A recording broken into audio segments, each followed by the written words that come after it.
Good morning. सुबह सुबह स्वागत है आप सभी का। And today I am going to start a series of lectures on literary criticism, and that series of lecture जो होगा it will comprise Aristotle, Plato, Longinus, Horace, Philip Sidney, and after Philip Sidney, John Dryden, Ben Jonson, John Dryden, Dr. Samuel Johnson, Alexander Pope, Matthew Arnold, right? All the literary critics and poets सबको include करेगा, and definitely it is going to help you a lot जब आप net की तैयारी कर रहे हो, when you want to clear JRF this year, या if you are in your post graduation examination, अगर आपको उसमें अपीयर होना है तो भी आपके लिए बहुत मदद करने वाला है ये पूरा वीडियो।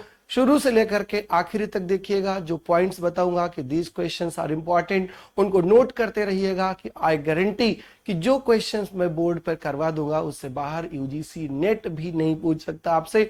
यूनिवर्सिटीज के एग्जामिनेशंस तो बहुत छोटी छोटी चीज होते हैं उनके लिए। हाँ, बिल्कुल कंसंट्रेट होकर के सुनिएगा, नोट डाउन करते रहिएगा एंड वीडियो कई बार देखिएगा, so that all the points must be clear in your mind when you right your examination.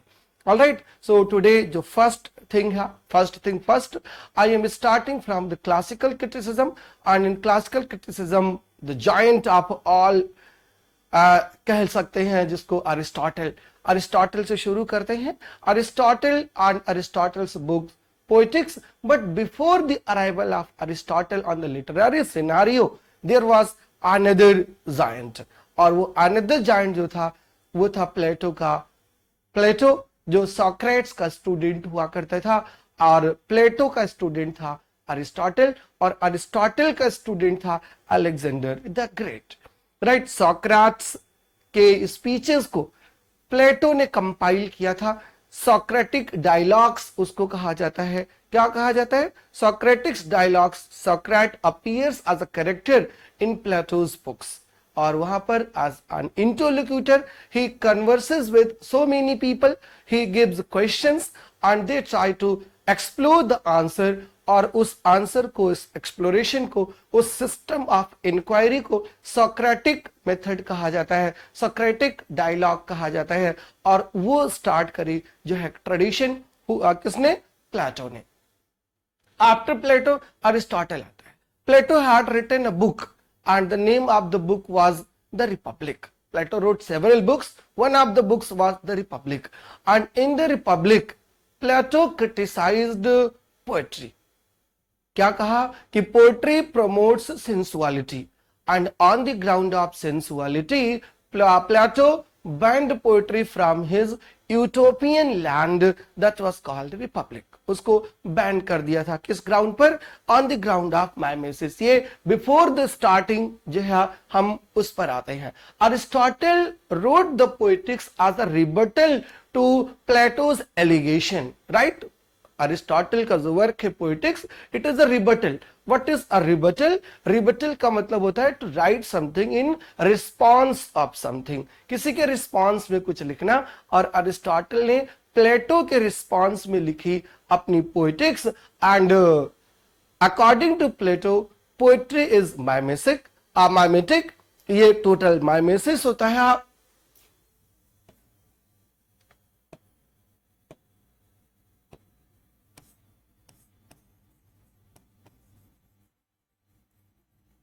Mimesis means imitation. Mimesis means imitation. And what is imitated? In Greek, mimesis means imitation, but not in the sense of copying, but in the sense of representation.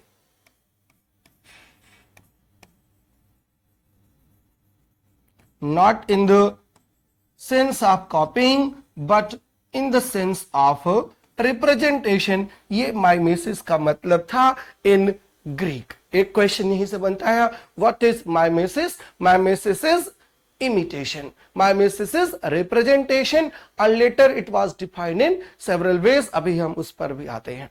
In the sense of representation, Greek poets, Greek critics used the term. According to Plato and Aristotle, both the teacher and the student, mimesis is imitation of nature. What is mimesis? Mimesis is imitation of nature.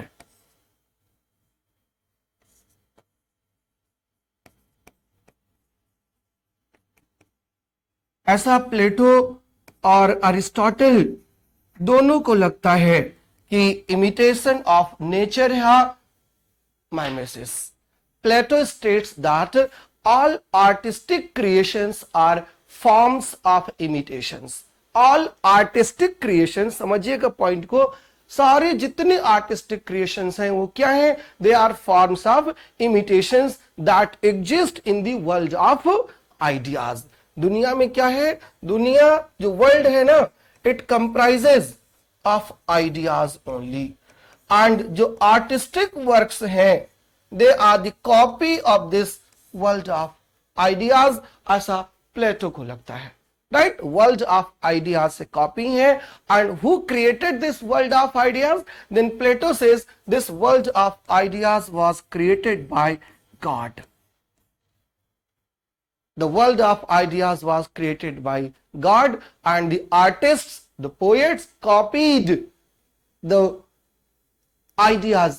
Right, उनको copy करता है. Right, original नहीं होता, इसका मतलब poetry सिर्फ copy करता है.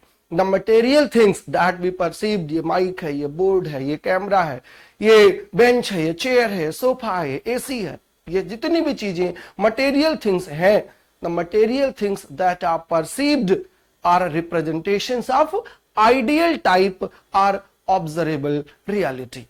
Aristotle क्या कहता है? Aristotle in the means of tragedy points that mimesis is imitation of action. कौन कहता है?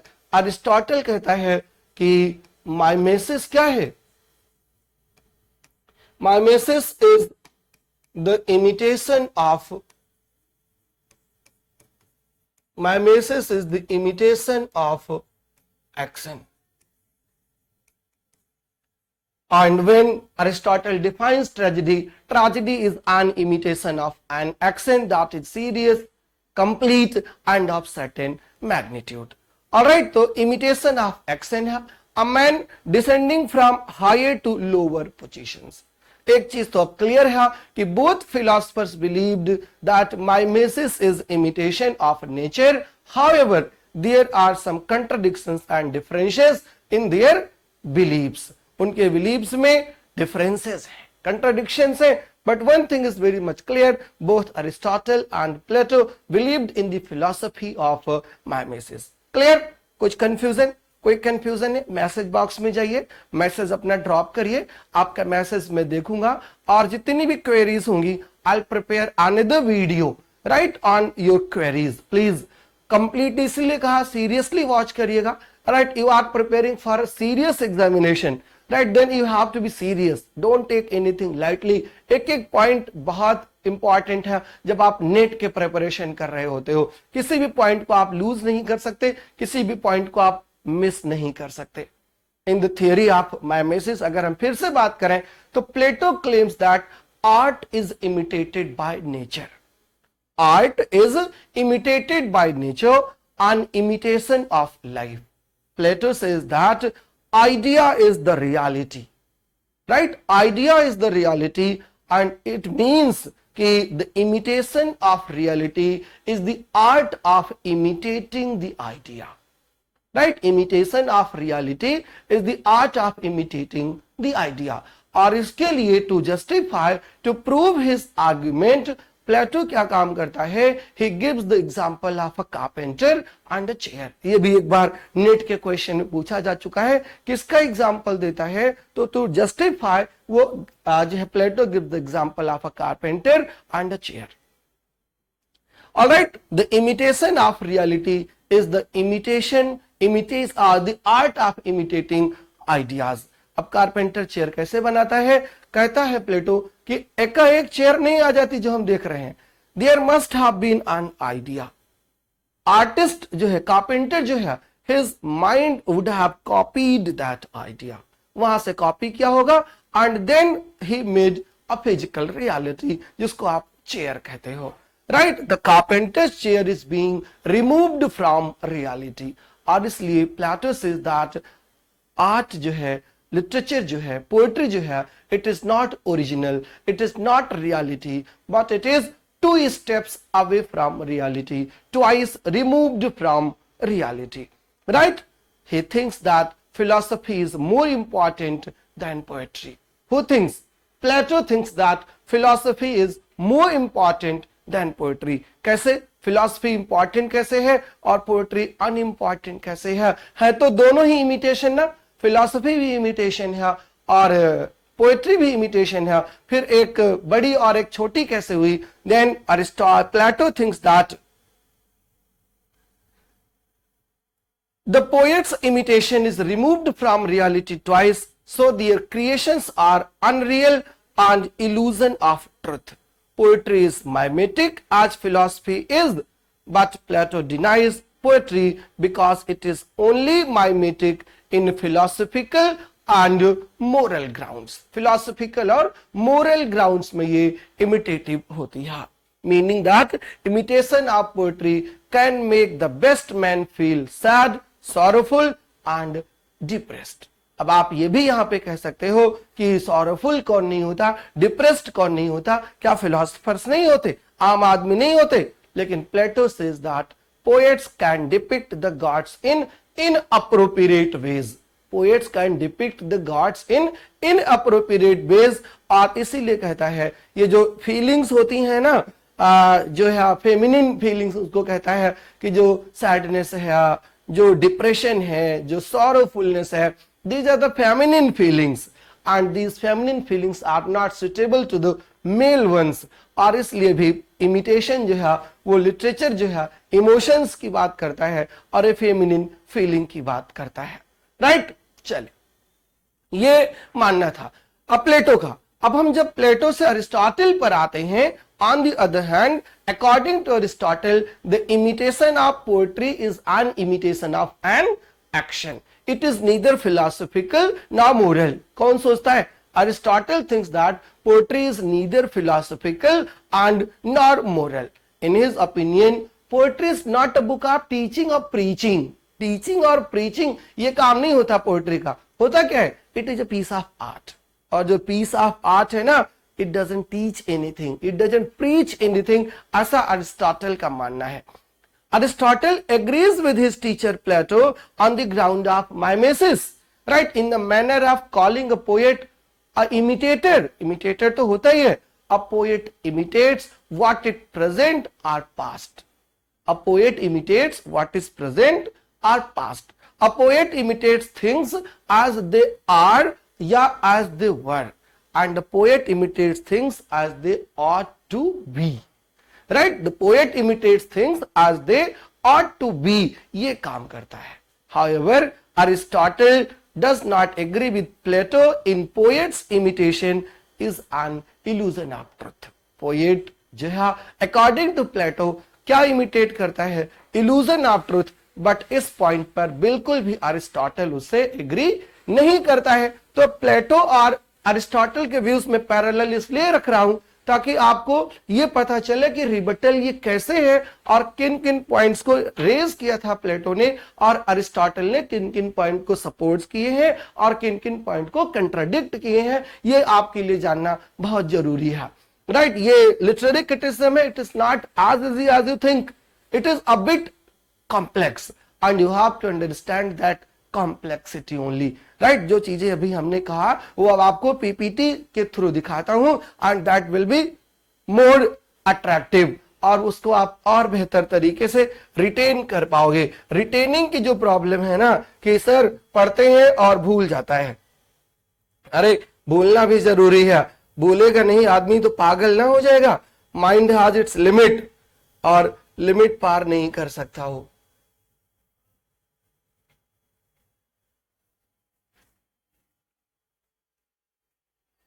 देखिए स्क्रीन पर कुछ दिख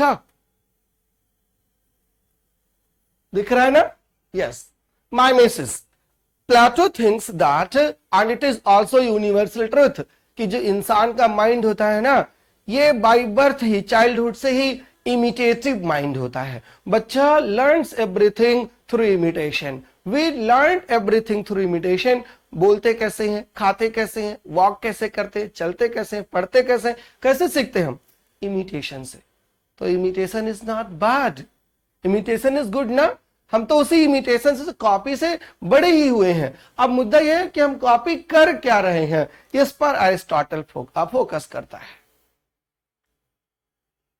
The instinct of imitation is implanted in man from childhood. जो इमिटेशन की इंस्टिंक्ट है ये इंसान के अंदर बचपन से होती है। One difference between him and other animals being that he is the most imitative of living creature. What is the difference between animals and humans? Aristotle says this is one difference कि man can copy, man can imitate, जबकि जो animals होते हैं they cannot. This is the difference between human being. This is the difference between animal and man. ये Aristotle का opinion है. And through imitation, man learns his earliest lessons. And no less universal is the pleasure felt in things imitated. और ऐसा नहीं है कि imitation में हम इंजॉय नहीं करते, इमिटेशन में हम इंजॉय भी करते हैं, राइट? मजा भी आता है इमिटेशन में। And imitation is instinctive, right? ये इंस्टिंक्टिव है, it is natural, so there is nothing bad. And Plato ने ये कहा था ना कि इमिटेशन क्या है, इमिटेशन किधर ले जाता है? इल्यूजन ऑफ ट्रुथ की तरफ। And Aristotle doesn't agree with his teacher Plato here, because imitation is an instinct and that is in everyone from the childhood. और सब कोई बचपन से कॉपी करके ही सीखता है।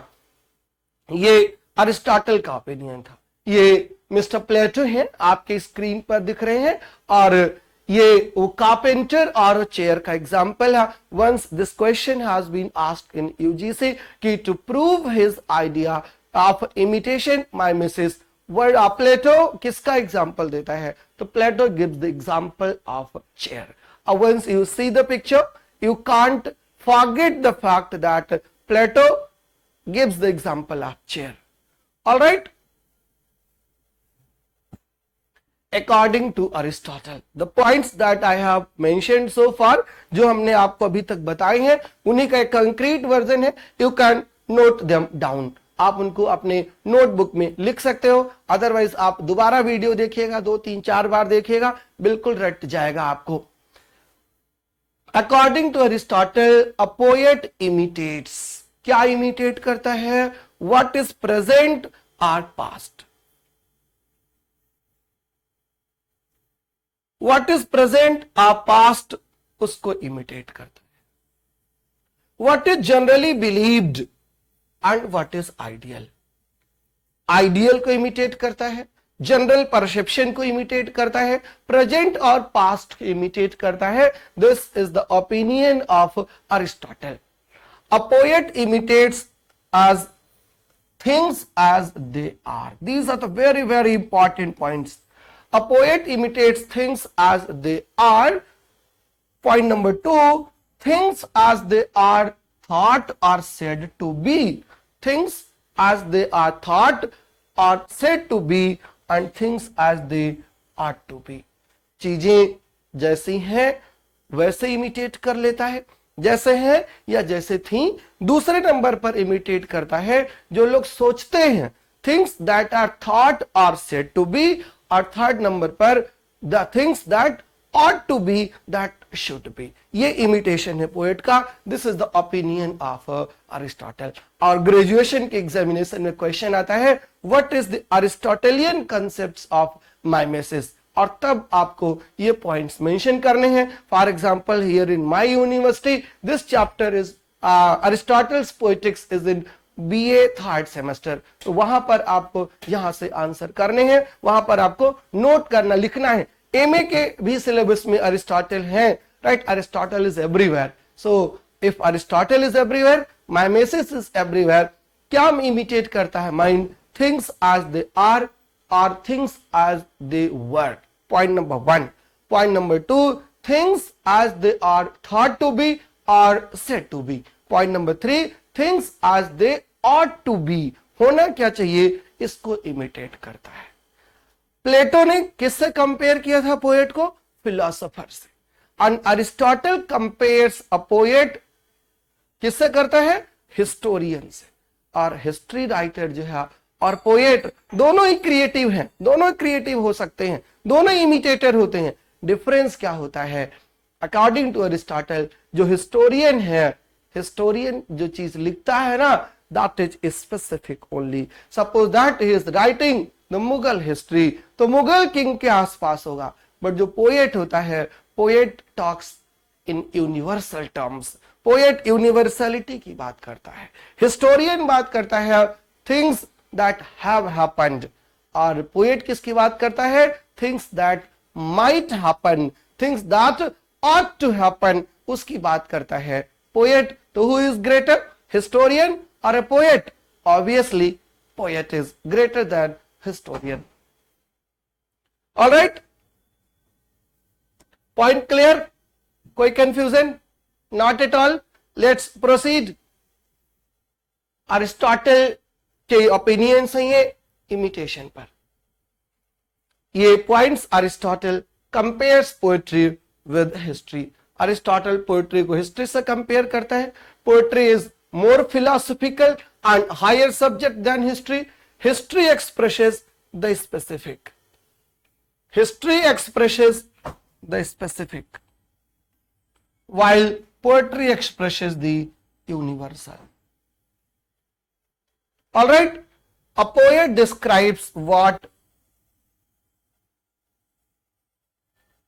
may or ought to have happened, while a historian describes what has happened. क्या हुआ है ये काम हिस्टोरियन का है, क्या हो सकता है ये काम पोएट का है। तो obviously poets have higher spirits in comparison to historians. Alright, ये सारी बात अरिस्टोटल ने कहां पर की है? इन हिज पोएटिक्स, जिस पर आप आज क्लास कर रहे हो।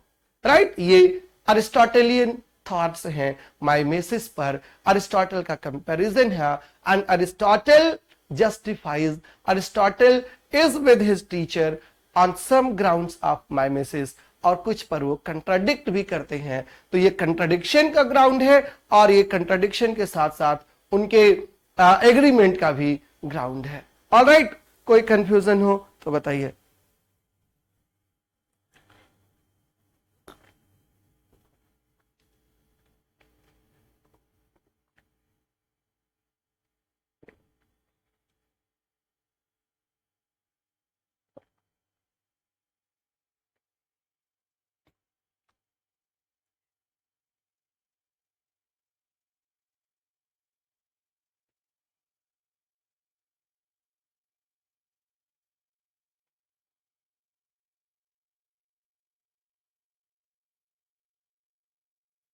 हर चीज जब कॉपी ही होती है, अरिस्टोटल कहता है कि जब कॉपी ही है ना, तो माइंड जो है ना हमारा, it can copy good deeds as well as bad deeds, दोनों को कॉपी कर सकता है ना।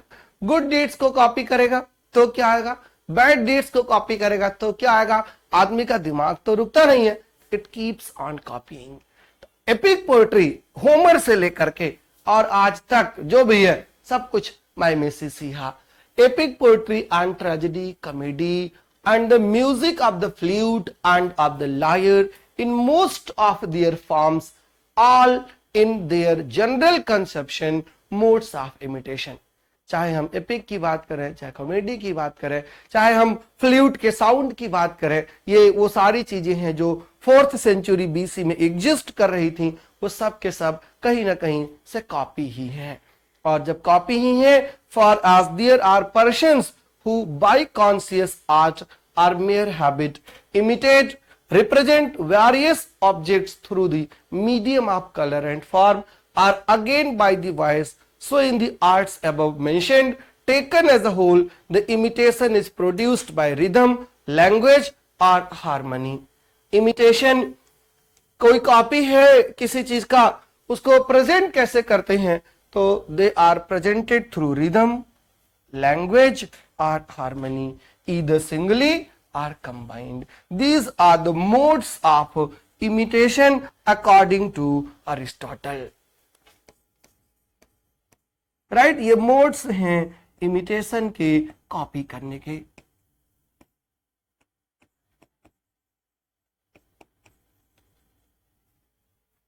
Alright, these are the modes of imitation. And the first poet जिसको आप सोचते हो, one of the first poets, Homer. Homer wrote Iliad and Odysseus, the two greatest epics ever written. और उस greatest epics ever written में वो भी तो कॉपी ही है ना. तो वहां पर क्या कॉपी है? सीरियसनेस की कॉपी है. Apart from that serious works, Homer also wrote a work that was less serious, and it was Margits. Margits bears the same relation to comedy that Iliad and Odyssey do to tragedy. But when tragedy and comedy came to light, the two classes of poets still followed their natural bent. पहले क्या लिखा? पहले लिखी tragedy और फिर मार्गिट्स. अगर हम बात करें तो tragedy is the imitation of serious actions, serious language, elevated style. और जब मार्गिट्स पर आते हैं तो it is not as much serious. जो होमर की जो एपिक्स थी उनसे क्या निकलता है? ट्रेजेडी. और जो होमर की ये वर्क है मार्गिट्स, इससे क्या निकलता है?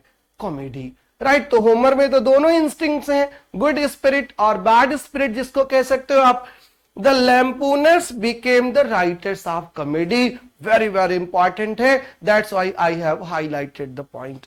The lampooners became the progenitor of comedy, the writers of comedy, while epic poets were succeeded by tragedians. यहां से लिटरेचर का डिवीजन होता है. राइट. लिटरेचर का डिवीजन होता है लैम्पूनर्स और एपिक पोएट्स. एपिक पोएट्स से ट्रेजेडी और लैम्पूनर से कॉमेडी. और ये दोनों इंस्टिंक्ट जो है एक व्यक्ति में है, और उस एक व्यक्ति का नाम क्या है? यहां पर बैठा हुआ है वो, उसका नाम है होमर. राइट. होमर उसका नाम है. क्लियर. तो ये पॉइंट्स थे इतने माइमेसिस पर. और अरिस्टोटल थिंक्स ग्रेवर स्पिरिट्स और बैड स्पिरिट्स दोनों होती हैं. तो जब सीरियस स्पिरिट्स होती हैं, ग्रेवर स्पिरिट्स होती हैं, वो नोबल एक्शंस को कॉपी करती हैं.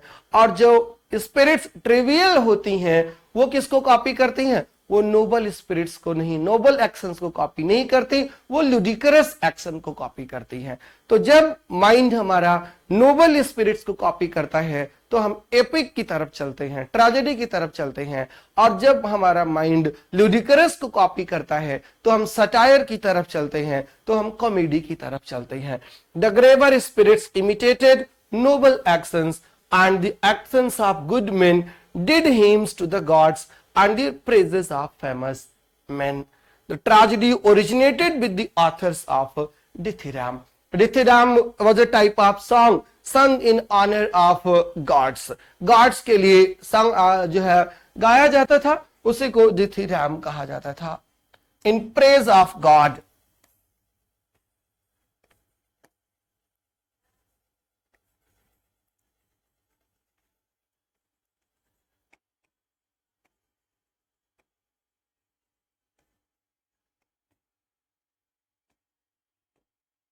और ये डिथेराम जो है ये बिगिनिंग है लिटरेचर की. ये लिटरेचर की बिगिनिंग है dithyramb. In praise of god the more trivial spirits imitated the actions of meaner people. And meaner people को जब आप इमिटेट करोगे रिजल्ट क्या होगा? Satire. Comedy originated with the authors of the phallic songs. Ludicrous चीजें यहां पर शामिल होती हैं. ये अरिस्टोटल का ओपिनियन है. ऑलराइट. फिर ये ड्रामेटिस्ट आ जाते हैं एस्किलस और सोफोक्लिस. राइट. इनकी बात हम बाद में करेंगे. आते हैं अब अरिस्टोटल के पोएटिक्स के शुरुआत में. राइट वहां से जो टर्म्स उसने दिए हैं उन टर्म्स को डिफाइन कर लेते हैं। अरिस्टोटल की जो डेफिनेशन है ट्रेजेडी की उसको डिफाइन कर लेते हैं और पोएटिक्स का चैप्टराइजेशन देख लेते हैं। उस चैप्टराइजेशन पर भी क्वेश्चंस आते हैं।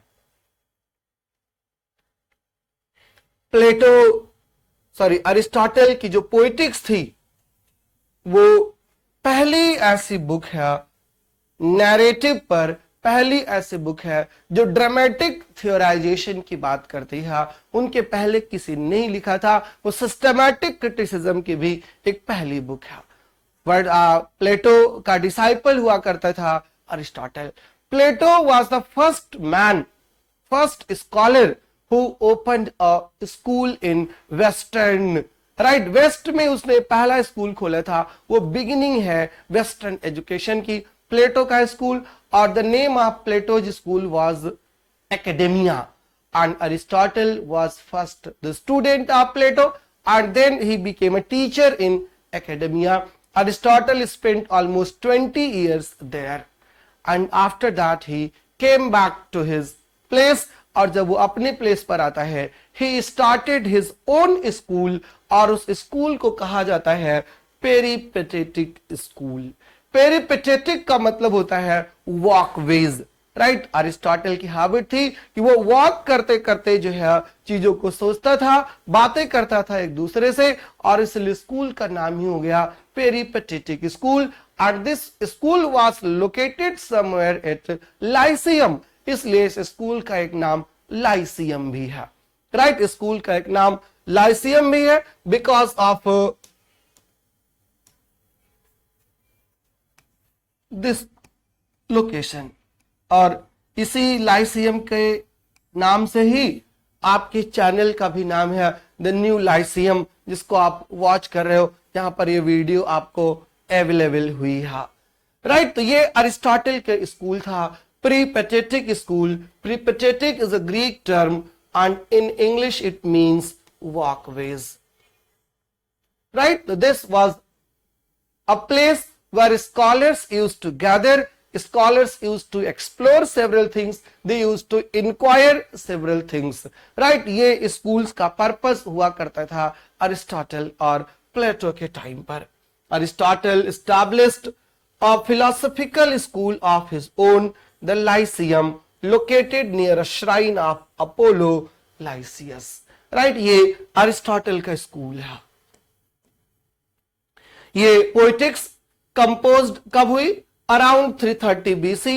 It was a rebuttal, as I told you, to his teacher Plato's argument of poetry as mimesis, and then it is the earliest extant work of dramatic theory, right. Earliest extant work है dramatic theory पर, कौन सा?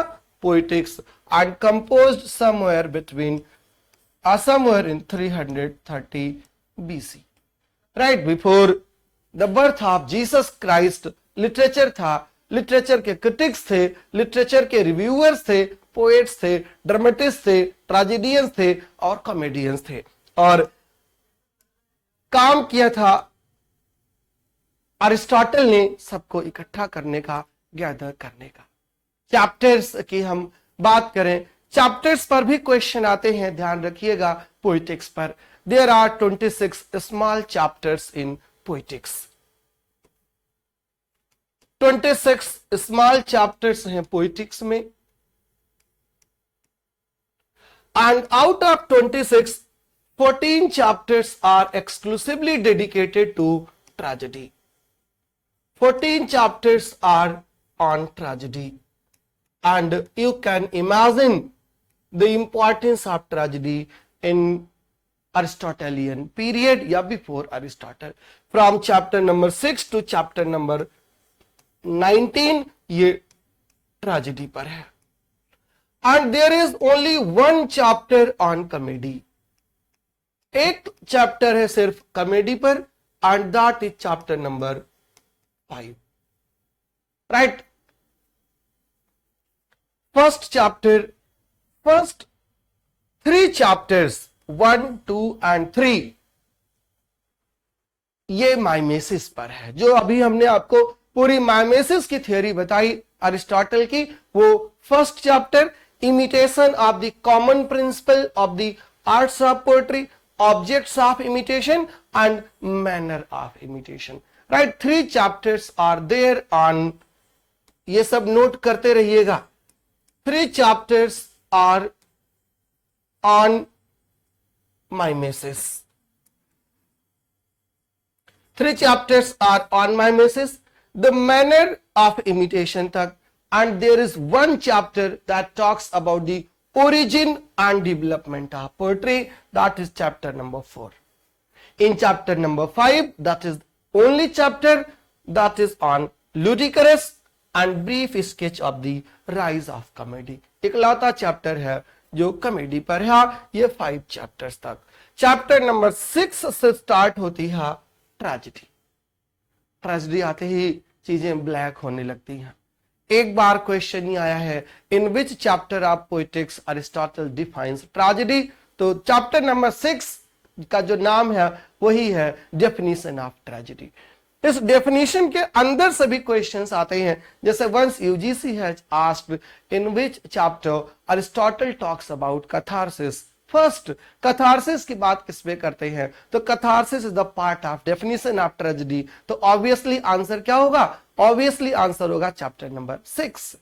Definition of tragedy, the plot must be a whole, the plot must be a unity, plot continued, dramatic unity, plot continued, definition of simple and complex plots, plot continued, once again reversal of situations, recognition and tragic or disastrous incidents defined and explains, जिसको आप एनाग्नोरिसिस और पेरिपेशिया समझते हो. उसकी बात कहां किया है, चैप्टर नंबर 11 में. Chapter number 12 the quantitative parts of tragedy defined. Chapter number 13 plot once again continued, what constitutes tragic action. Chapter number 15 plot continued, the tragic emotions of pity and fear should spring out of plot itself. दो tragic emotions की बात करता है अपने definition of tragedy में. अभी हम आते हैं and chapter number 15 elements of character in tragedy and chapter number 16 recognition. Recognition means anagnorisis, its various kinds with examples.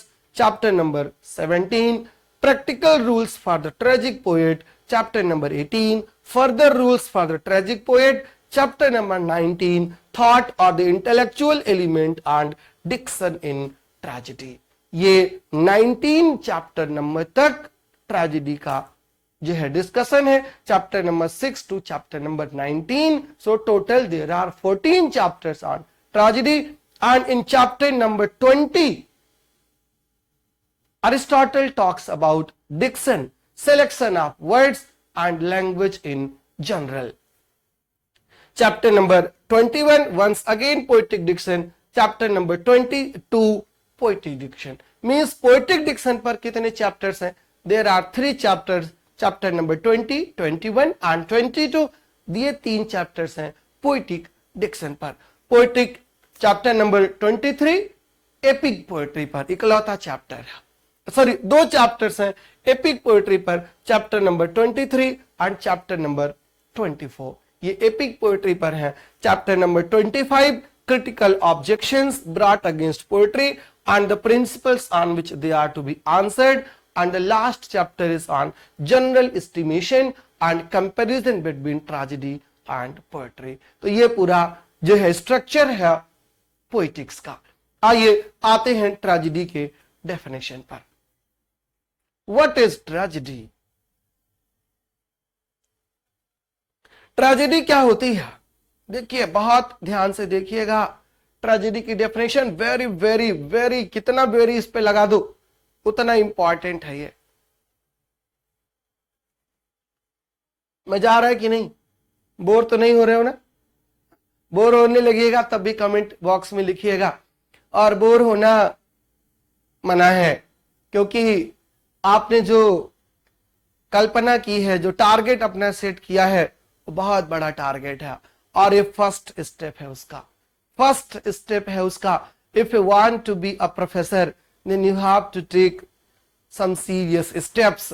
और उसी सीरियस स्टेप्स का ये पहला स्टेप है जहां पर you have started literary criticism and you have started in literary criticism Aristotle's poetics. The definition of tragedy. What is tragedy?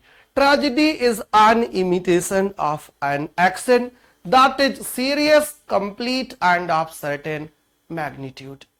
In language, embellished with each kind of artistic ornament, the several kinds being found in separate parts of the play, in the form of action, not of narration, through pity and fear, effecting the proper purgation of these emotions. ये Aristotelian definition है tragedy की। Paper में question आ जाता है define what is Aristotle's definition of tragedy. ये तब आता था जब मैंने जो है नेट दिया करता था डिस्क्रिप्टिव आता था, अब तो सब कुछ ऑब्जेक्टिव आता है। तो अब विद इन टेक्स्ट क्वेश्चंस भी खूब आने लगे हैं, और जब विद इन टेक्स्ट क्वेश्चंस आने लगे हैं इसलिए you have to be aware of all the points given by the critic, by the literary historian, या बाय द जो है जिसने भी उसको लिखा हो। आइए छोटी सी एनालिसिस करते हैं फिर आगे बढ़ते हैं। देखिए यहां पर पहला स्टॉपेज डेफिनेशन में है मैग्नीट्यूड पर। Tragedy then is an imitation of an action that is serious, complete and of certain magnitude. ये first part of the definition है। In second part of the definition, Aristotle talks about language.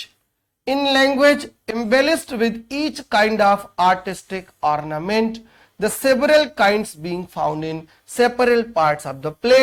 यहां पर फिर semicolon लगा है, ये point number 2 है। Language and artistic ornament की बात करते हैं। एंड थर्ड पर इन the form of action, not of narrative. Tragedy drama, it should be in the form of action, not of narrative. Whatever has to happen, it has to happen on the stage. Nothing is to be told कि ऐसा ऐसा हुआ है, सब कुछ narrate नहीं कुछ करना है। Everything should be in the form of action. And fourth part जो है through proper pity and fear, effecting proper purgation. ये डेफिनेशन के 4 एलिमेंट्स हैं, 4 पार्ट्स है। ट्रेजेडी क्या है? It is an imitation of an action. किसका इमिटेशन है? An action. और ये जो एन एक्शन है ना, इसी को यूनिटी ऑफ एक्शन कहा जाता है। यूनिटी ऑफ एक्शन इसी को कहा जाता है। There are 3 unities, unity of action, unity of time and unity of place.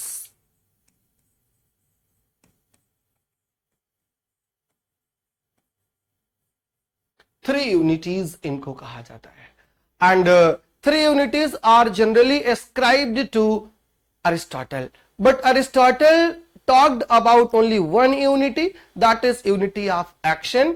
It was French critics and Italian critics who attributed the rest of the 2 unities to Aristotle, कि Aristotle ने इसकी बात करी है। ये अरिस्टोटल ने बात नहीं की है, ये अरिस्टोटल को अट्रीब्यूट किया गया है। Aristotle talked about only one unity, that is unity of action. Alright, tragedy should be an imitation of an action, single action का इमिटेशन होना चाहिए। और कैसा एक्शन? That is serious. Serious, gravity वहां पर होनी चाहिए, तभी तो ट्रेजेडी होगी। सेकेंड स्टेप पर किसकी बात करता है? सीरियस के बाद complete. What do you mean by complete? Complete means the action should have a proper beginning, a proper middle and proper ending. Right, proper beginning, proper ending, proper middle होना चाहिए, हौच पौच नहीं होनी चाहिए, तब वो एक ऑर्गेनिक प्लॉट बनेगा, है ना। Proper ending. And then length की बात करता है, certain magnitude. Right, it should be defined. Certain magnitude, जिसको बाद में लोगों ने क्या कह दिया कि यूनिटी ऑफ टाइम है। कि the action should not exceed 24 hours. Aristotle ने इसकी बात नहीं करी थी, अरिस्टोटल पर लोगों ने ये एलिगेशन बाद में लगा दिया है। मैग्नीट्यूड की बात तो करता है अरिस्टोटल, बट टाइम लिमिट की बात नहीं करता। So in the first part, he defines the nature of tragedy. It is imitation of an action that is serious, complete, and of certain magnitude. All right. In the second point, पर Aristotle talks about the language used in tragedy. What should be the language? तो कहता है कि it should be embellished with artistic ornaments. What are artistic ornaments? Artistic ornaments means song, dance, harmony, music, ये सब चीजें होनी चाहिए। कहां?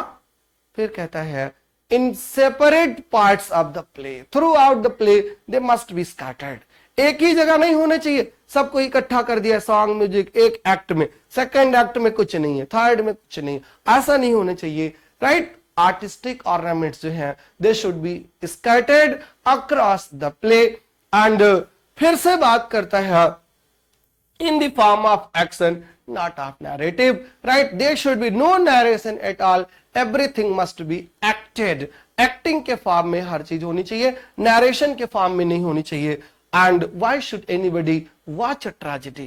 Tragedy देखे क्यों हो? Tragedy में किसको मजा आता है? तो tragedy को कहता है कि tragedy purifies our emotions. हमारे दो इमोशंस की बात करता है, pity and fear. राइट? पिटी एंड फियर, ये दो इमोशंस हैं जिनकी बात करता है अरिस्टोटल, और उनका प्योरिफिकेशन होता है, परगेशन होता है इन इमोशंस का ट्रेजेडी देखने से। परगेशन मतलब प्योरिफिकेशन, और यही परगेशन जो है it is known as catharsis.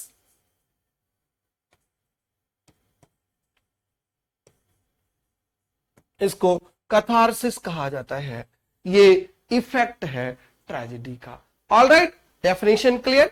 The tragedy is an imitation of an action that is serious, complete and of certain magnitude, in language embellished with each kind of artistic ornament, several parts being found in separate parts of the play, in the form of action not of narrative, through pity and fear, affecting the proper purgation of these emotions. Right? These emotions means pity and fear. इस पर भी question paper में आ चुका है।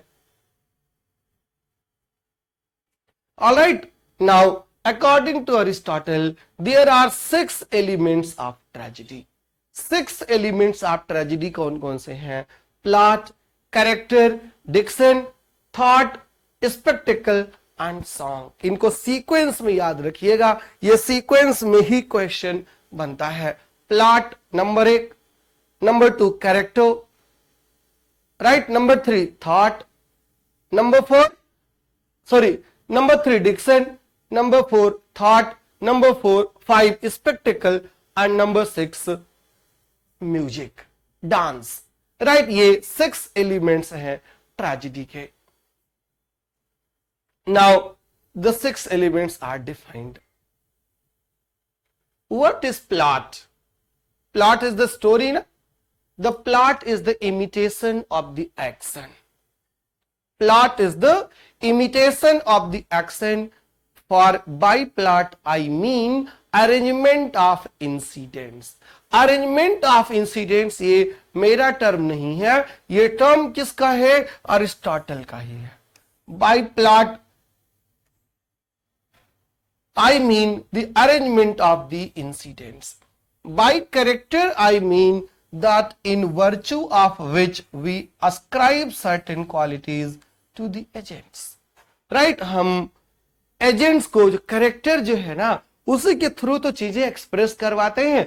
तो पहले तो एक्शन होना चाहिए, पहले तो प्लॉट होना चाहिए, और फिर होना चाहिए character through which we can deliver right things that we want to deliver. और फिर थर्ड नंबर पर आता है डिक्शन। बिना डिक्शन के क्या होगा? वर्ड्स के बिना क्या होगा? इसलिए फिर आता है वो डिक्शन पर। Thought is required wherever a statement is proved or it may be a general truth enunciated, और थॉट के लिए चाहिए हमको words. Right? Spectacular equipment will be the part of tragedy. Song and diction, for these are the medium of imitation. By diction I mean the mere metrical arrangement of words. Diction क्या होता है? Arrangement of words, right? Metrical arrangement of words. Song and dictions क्या हैं? Song and dictions हैं mode of imitation, जिनसे imitate किया जाता है. तो these are the 6 elements of tragedy according to Aristotle. Plot is the most important part. Aristotle thinks that plot is the soul of tragedy. अगर plot ही नहीं है, आत्मा ही नहीं है, फिर तो शरीर का कोई मतलब ही नहीं है. इसलिए प्लॉट नंबर 1 पर है जो मोस्ट इंपॉर्टेंट है. Plot is the arrangement of incidents, plot is the soul of tragedy and plot is the imitation of action. और 2 टाइप्स के प्लॉट्स होते हैं, सिंपल प्लॉट और complex plot. And Aristotle prefers for a tragedy complex plot. Complex plot को prefer करता है. Simple plot क्या होता है? सिंपल प्लॉट में जिसमें स्टोरी सीधे चलती है कि once upon a time there was a king, he had 3 queens, right? 3 रानियां थी, 4 बच्चे हुए, 2 जंगल चले गए और 2 अयोध्या में रह गए. ये सिंपल सी स्टोरी है. कॉम्प्लेक्स प्लॉट पर जब हम आते हैं, in complex plot there is complexity, और complexity is created by discovery and recognition. और डिस्कवरी और रिकॉग्निशन के लिए Wordsworth Aristotle has 2 terms, peripeteia and anagnorisis. इसकी बात उसने अपने प्लॉट के अंदर की है. पेरिपेसिया का मतलब क्या होता है? Reversal of Fortune.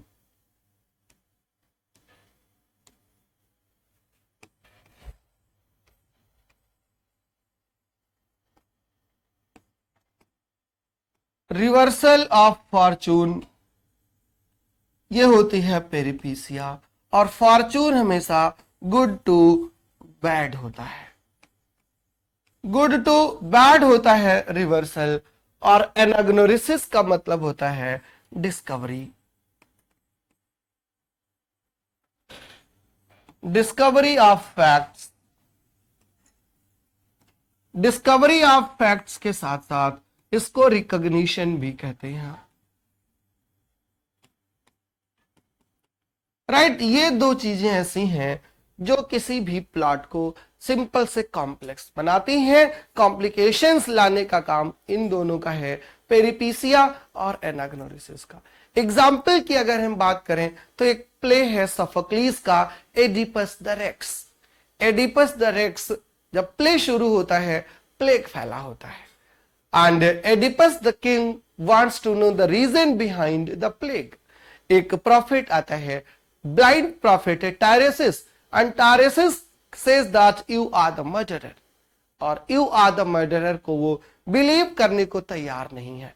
फाइनली जब उसे पता चलता है कि he is the murderer of his father and he has married his mother, वो डिस्कवरी है, राइट? जैसे डिस्कवरी होती है उसका डाउनफॉल तुरंत होता है. और डाउनफॉल कैसे होता है? जो पर्सन अभी तक किंग था एकाएक क्या हो गया?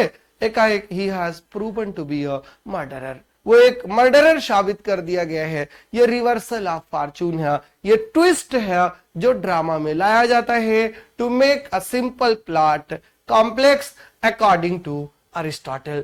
And these 2 words are very very important for DSSB examination, for EMRS examination, for UPTGT PGT examination, for RPSC, for Uttar Pradesh higher education examination, for UGC NET examination. This video is useful for every examination that is conducted in the field of English literature. सबके लिए important है, बहुत serious topic, बहुत important topic है.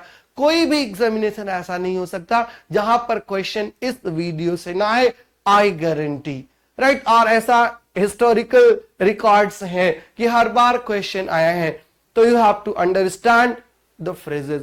P से peripeteia, पेरिपीसिया मतलब पलट जाना, पी से पलट जाना, फ्यूचर का, किस्मत का पलट जाना, वो होता है पेरिपीसिया.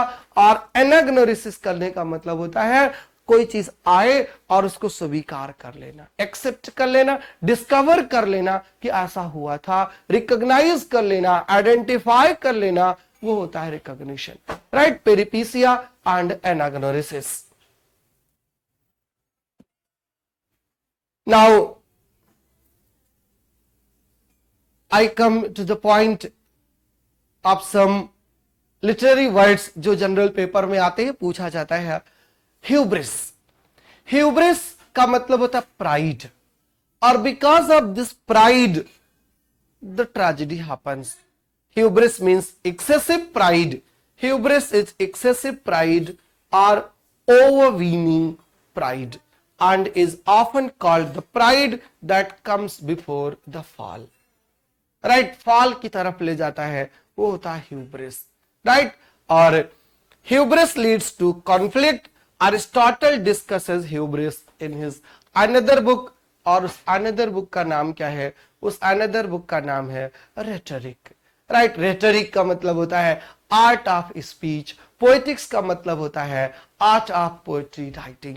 तो रेटोरिक में ह्यूब्रिस की बात करता है, and hubris is the thing that leads the character towards tragedy, that is excessive pride. Had he been polite, had he accepted the reality, तो tragedy could have been avoided, but नहीं, क्यों करे? Macbeth के साथ देखिए, उसका hubris यही है कि नोबडी कैन किल हिम, कोई नहीं मार सकता, but finally he was murdered, that is hubris. Alright, ये लिटरेरी टर्म्स है। Hubris means pride. Next word is hamartia. What is hamartia? Very very popular word है हमार्शिया, और हमार्शिया को एसी ब्रैडले ने डिफाइन किया था एज ट्रेजिक फ्लॉ।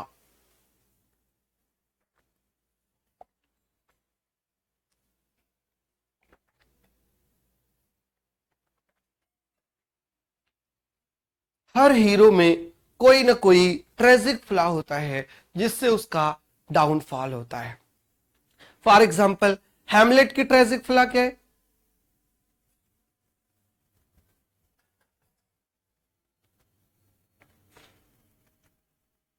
पता है ना? हैमलेट की ट्रेजिक फ्लॉ है उसका इनडिसाइसिवनेस, उसका पोस्टपोनमेंट, बहुत सोचता है वो, और उसी से उसकी ट्रेजेडी होती है। मैकबेथ की ट्रेजिक फ्लॉ क्या है? ओथेलो की ट्रेजिक फ्लॉ क्या है? किंग लियर की ट्रेजिक फ्लॉ क्या है?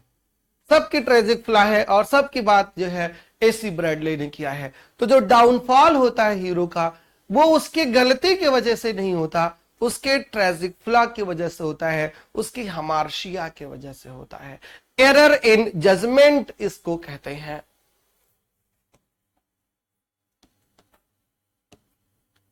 Error in judgement.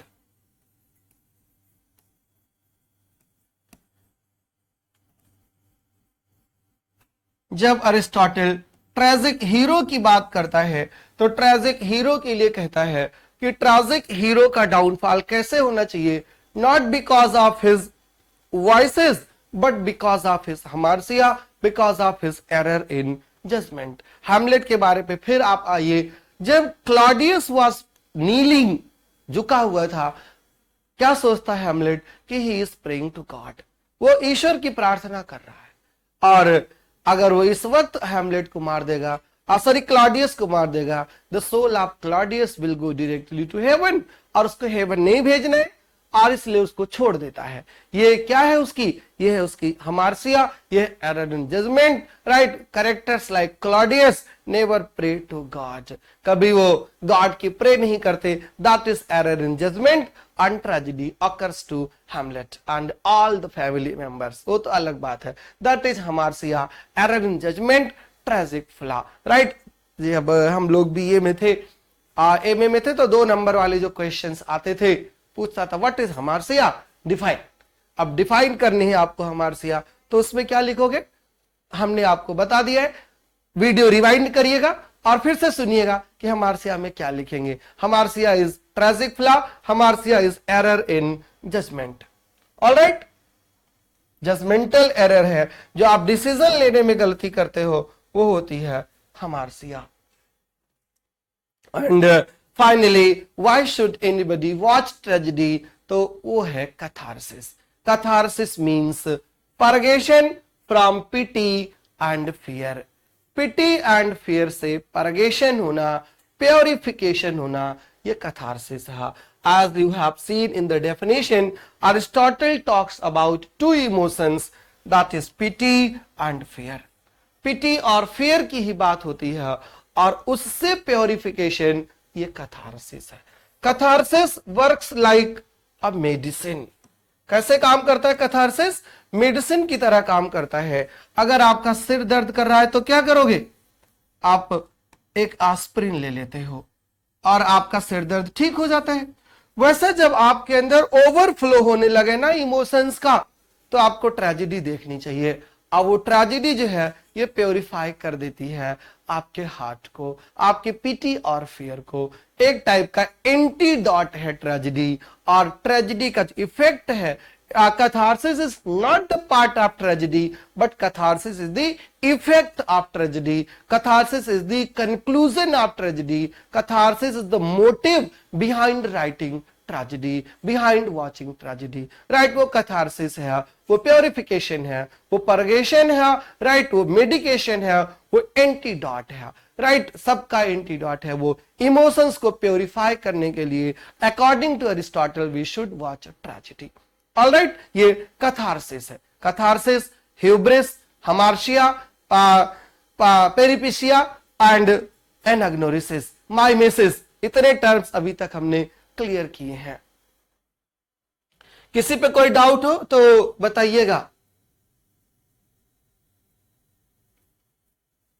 ये देखिए कितना शानदार दृश्य है, जहां पे लोग खड़े होकर के, बैठ करके, लेट करके आराम से ट्रेजेडी देख रहे हैं।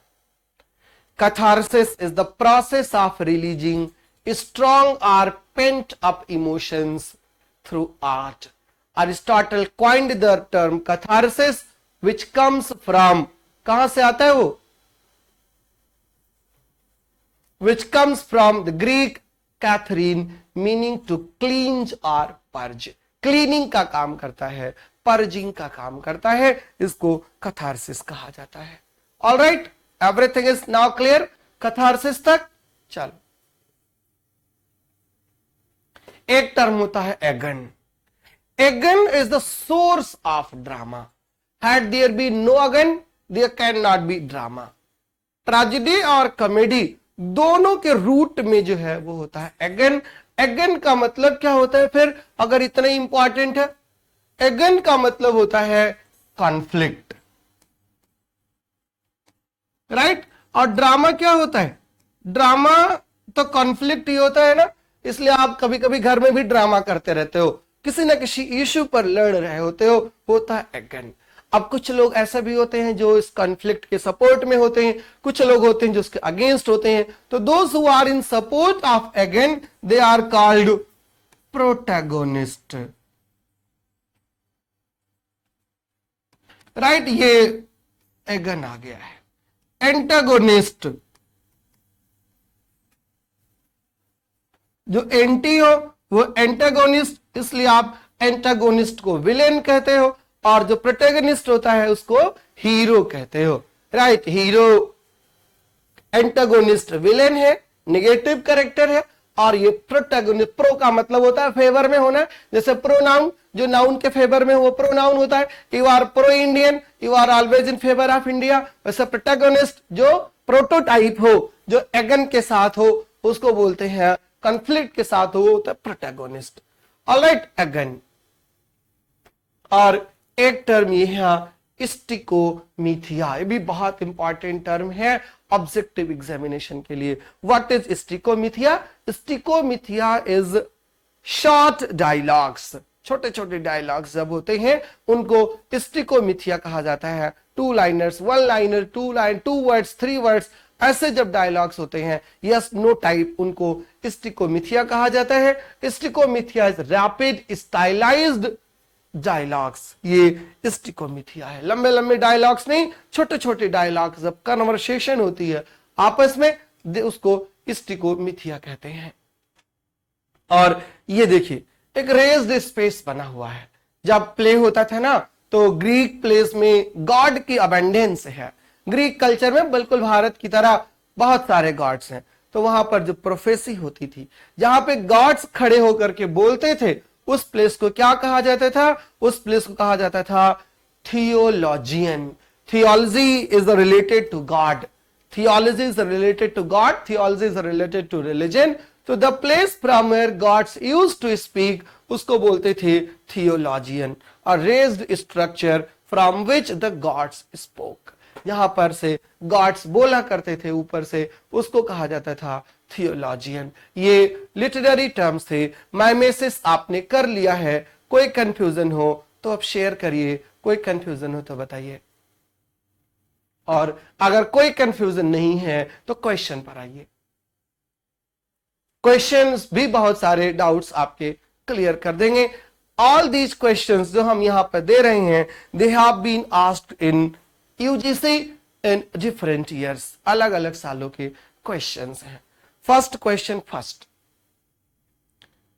which one of the following statements is true about Aristotle's poetics? Aristotle की poetics आपने पढ़ा है। Which of the following statements is true? It means 3 statements are untrue, only one is true. और वो true वाला कौन सा है? First क्या है? He asserted value of poetry by integrating rhetoric and imitation. He asserted the value of poetry by focusing on both rhetoric and imitation. He asserted the value of poetry by giving preference to rhetoric over imitation. He asserted the value of poetry by focusing on imitation rather than rhetoric. अब कहिए तो question छोड़ देते हैं, आप पर answer बताइएगा, comment box में लिखिएगा, या कहिए तो आंसर दे ही देता हूं। पहला क्वेश्चन है, आंसर बता ही देता हूं। पूरे पोएटिक्स में Aristotle never talks about rhetoric. He talks about imitation.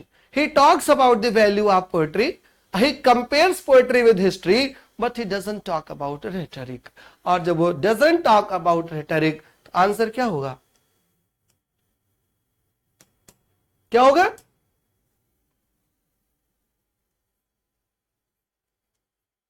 D. All right. Next question. Which of the following is true of Aristotle's critical position?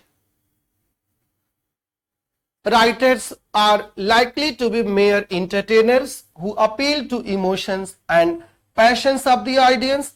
Texts created by poets are almost inevitably inaccurate and defective as limitations. The best artistic text will be both complex and unified. Every part of the work will be essential to it and will be linked to other part. Text should be judged on the basis of how accurately they imitate philosophical thoughts. क्या answer है? Complex and unified. Every part of the work will be essential to it and will be linked to other plots. Episodic plots. What does Socrates mean when in Plato's book Aeon he says poets are nothing but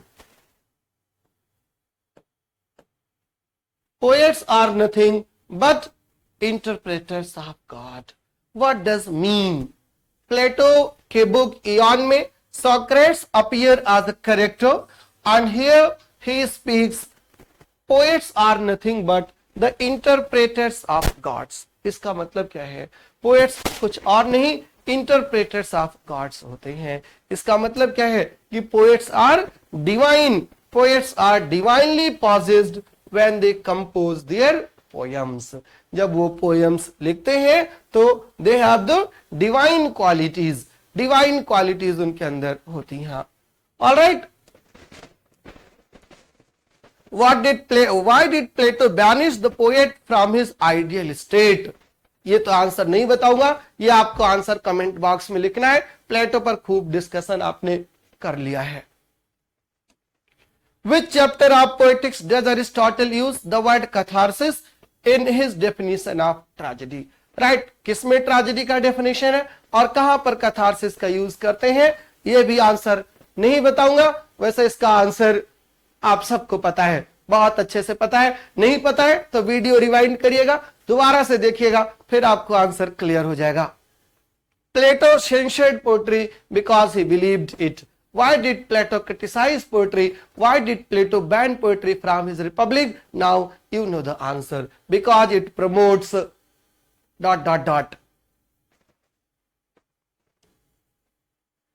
In the theory of mimesis, Plato says that all art is mimetic by nature.